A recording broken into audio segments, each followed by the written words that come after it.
This episode of Mr. Hutchings History is now streaming on Spotify, Apple Podcasts, YouTube, and all your favorite platforms like Castbox, Podcast Addict, and Amazon Music. Tune in now. Welcome to Mr. Hutchings History, where the past comes alive. Let's dive into today's story.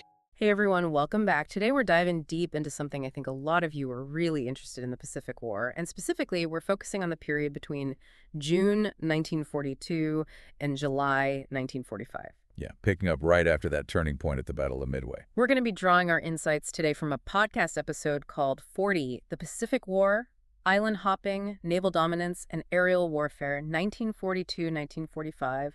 It's from a show called Mr. Hutchings History, and it's got some incredible details and analysis.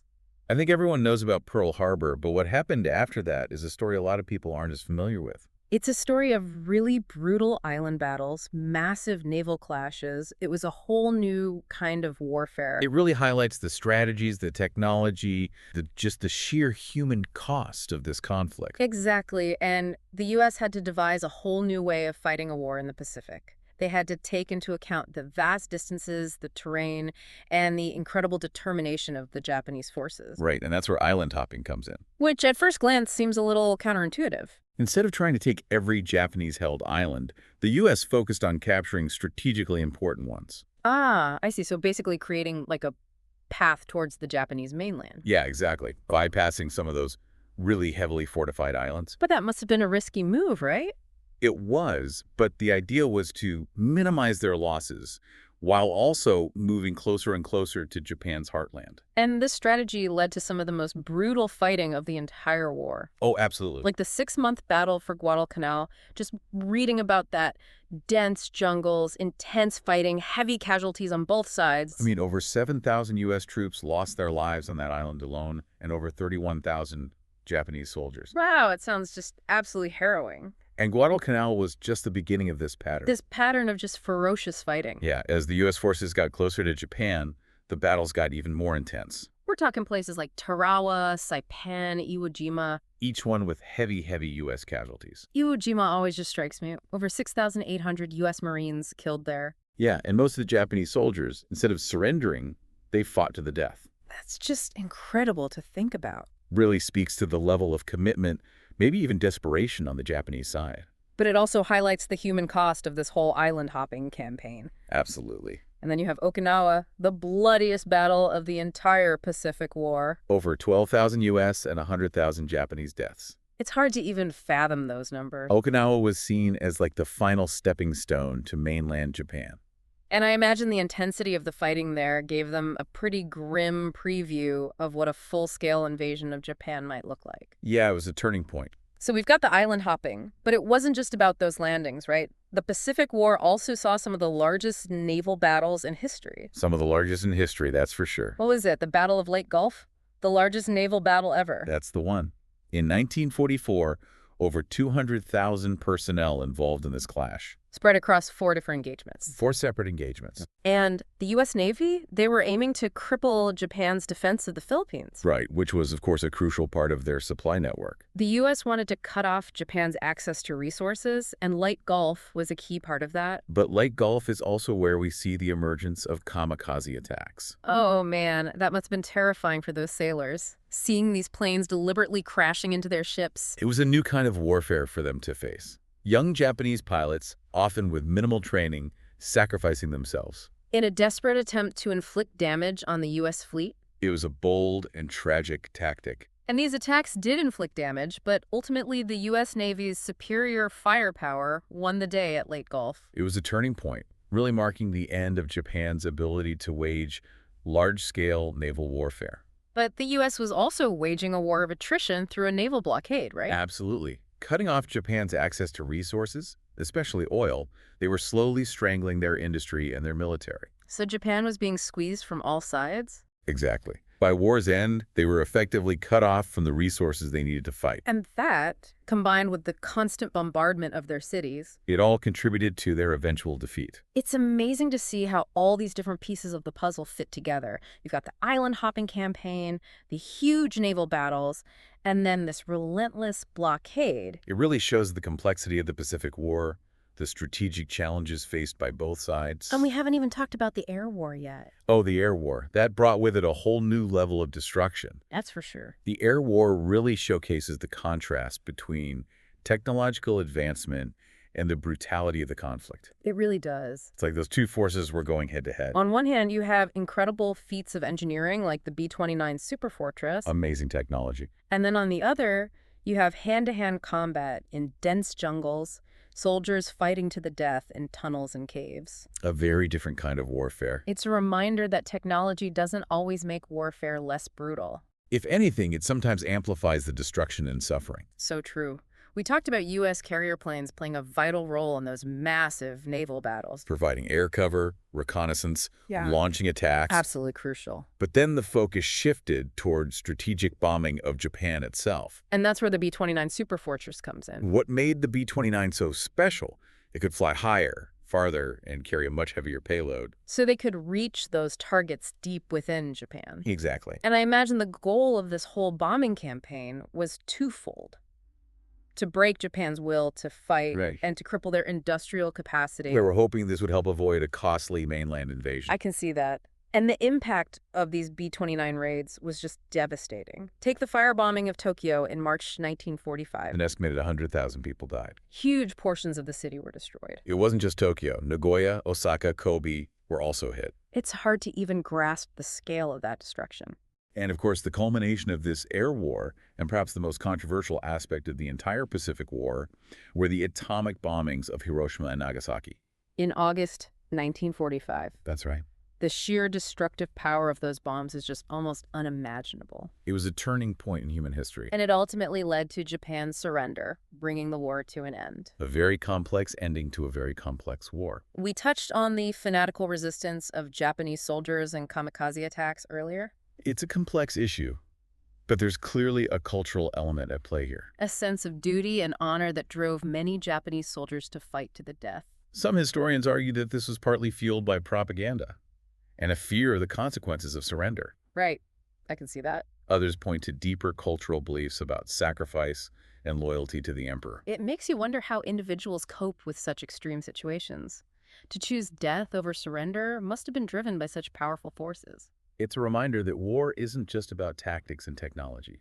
It's about psychology, ideology. And how individuals and societies respond to incredibly challenging circumstances. Exactly. You know, with all these different historical perspectives we've been discussing, it feels like there's this tension between understanding the strategic decisions of the war and acknowledging the human cost. It's like trying to grasp the big picture, while also remembering that each battle, each bombing raid, involved individuals with their own lives, hopes, and dreams. It's so easy to get caught up in the statistics, the number of ships sunk, the casualties.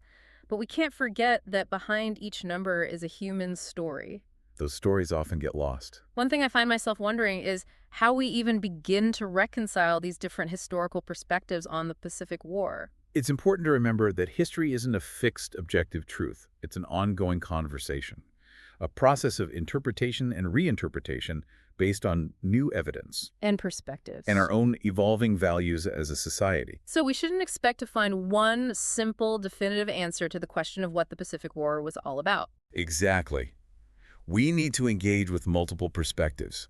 Consider the biases and motivations of different historians. And be willing to challenge your own assumptions. It's about embracing the complexity, the gray areas, and the ongoing debates that surround this pivotal chapter in human history. And through that process of critical thinking, of wrestling with those different interpretations, we can learn from the past and apply those lessons to the present. It's not about finding easy answers or simple narratives. It's about engaging in a thoughtful and nuanced exploration of the past. We've covered a lot of ground in this deep dive. It feels like we've only scratched the surface. There's so much more to explore, from the individual stories of soldiers and civilians to the broader geopolitical context of the war. And we haven't even really touched on the aftermath, the reconstruction of Japan, or the emergence of the Cold War. All those deserve their own deep dives, for sure. They really do. But for now, how about we take a little break and come back for the final part of our Pacific War exploration? Sounds good to me. So we were talking about the air war and how it brought a whole new level of destruction to the Pacific. It really did. It really showcases the contrast between the advancements in technology and, the brutality of the conflict. It's like those two forces going head to head. Yeah. You have incredible feats of engineering, like the B-29 Superfortress on the one hand. And then on the other, you've got hand-to-hand combat in the jungles. Right. Soldiers fighting to the death in those tunnels and caves. Totally different. A reminder that, technology doesn't always make warfare less brutal. If anything, sometimes it just amplifies the destruction and the suffering. Absolutely.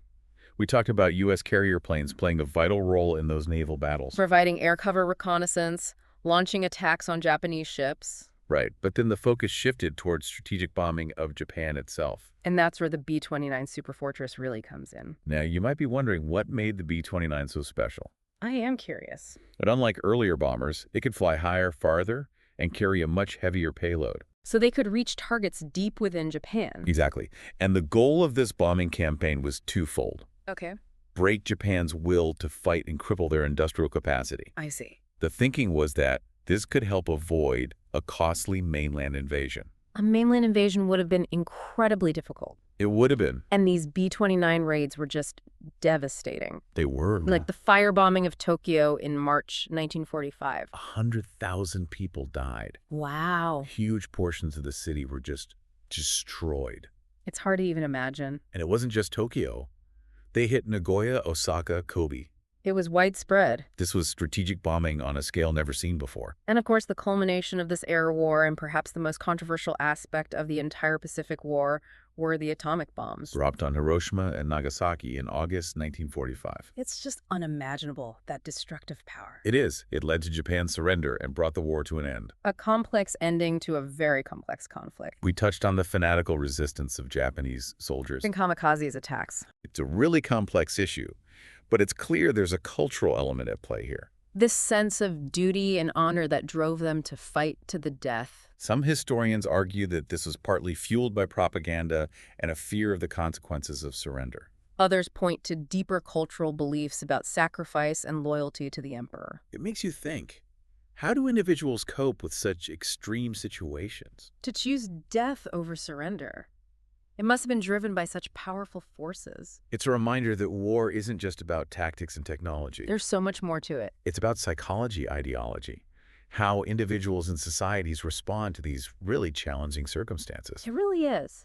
With all these different historical perspectives we've been discussing, it feels like there's this tension between understanding the strategic decisions of the war Right. and acknowledging the human cost. Yeah, it's like trying to grasp the big picture while also remembering that each battle, each bombing raid involved individuals. With their own lives and hopes and dreams. It's easy to get caught up in the statistics. The number of ships sunk the casualties. Right. But we can't forget that behind each number is a human story. And those stories often get lost. They do. One thing I keep wondering about is how we even begin to reconcile these different historical perspectives on the Pacific War. Well, it's important to remember that history isn't this fixed objective truth. It's an ongoing conversation.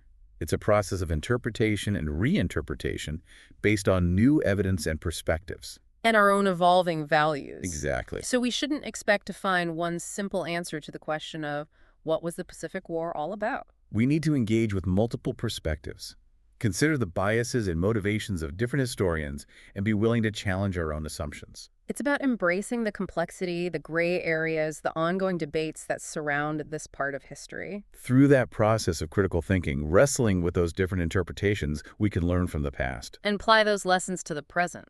Exactly. It's not about finding easy answers or simple narratives. It's about engaging in a thoughtful and nuanced exploration of the past. And that's what we're trying to do here. Absolutely. We've covered so much ground in this deep dive. It feels like we've only just scratched the surface. There's so much more to explore. From the individual stories of soldiers and civilians to the broader geopolitical context of the war. We haven't even touched on the aftermath, the reconstruction of Japan, the emergence of the Cold War. All of those deserve their own deep dives. Oh, they do. But for now, how about we take a little break and then we'll come back for the final part of our Pacific War exploration.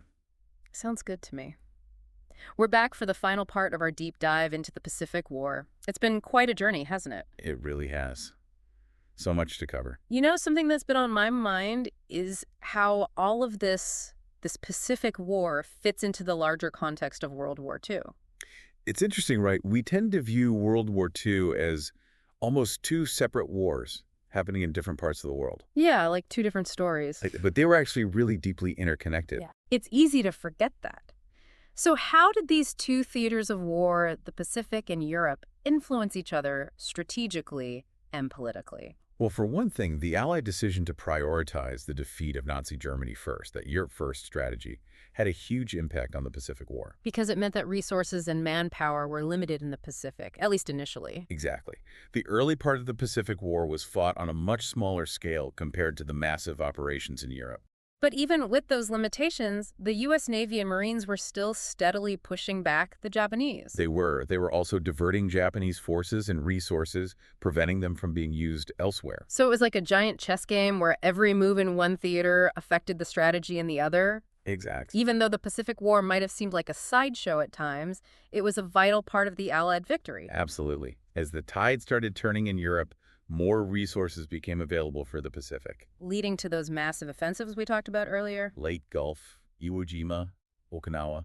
Wow. So those battles were even more significant because they really represent this turning point in the global conflict. Exactly. And then, of course, there's the impact of the Pacific War on the post-war world. The whole geopolitical landscape was reshaped, wasn't it? The U.S. emerged from the war as a global superpower with a significant military presence in the Pacific. Which continues to this day. And then, of course, the use of atomic bombs on Hiroshima and Nagasaki brought about the nuclear age. Changing warfare and international diplomacy forever. It's hard to overstate the impact of those events. They really do continue to shape our world. And we can't forget the impact on the countries directly involved, especially Japan. They went through a period of such dramatic transformation. Rebuilding their economy and their society under U.S. occupation. It's a remarkable story of resilience and adaptation. But also a reminder of the lasting scars that war can leave on a nation. And those legacies of the Pacific War continue to shape relations between countries in the region, don't they? They do. Historical memories and unresolved issues are still influencing things even today. It's like the echoes of this war are still reverberating all these years later. And understanding those echoes is really essential for navigating the complex world we live in today. This deep dive has been a real eye-opener for me. It's given me a much better understanding of the Pacific War. Me too. It's a reminder that history isn't just something that happened in the past. It shapes our world today. And it's up to us to learn from the past, to grapple with its complexities, and to use that knowledge to create a better future. Well said. The Pacific War, with all of its tragedy and complexity, offers valuable insights into the challenges we face today. And the opportunities. As we wrap up this deep dive, I want to leave our listeners with this thought. Okay. The Pacific War was a tragedy on a massive scale, but it also revealed incredible examples of human resilience, ingenuity, and the enduring power of hope. And while the echoes of war may never fully fade, it's up to us to learn from those echoes, to strive for peace, and to work towards a world where such conflicts never happen again. Thank you for joining us on this deep dive into the Pacific War. We hope you found it as insightful and thought-provoking as we did. Until next time, keep exploring, keep questioning, and keep diving deep. Thanks for listening to Mr. Hutchings History. Keep exploring, and we'll see you next time.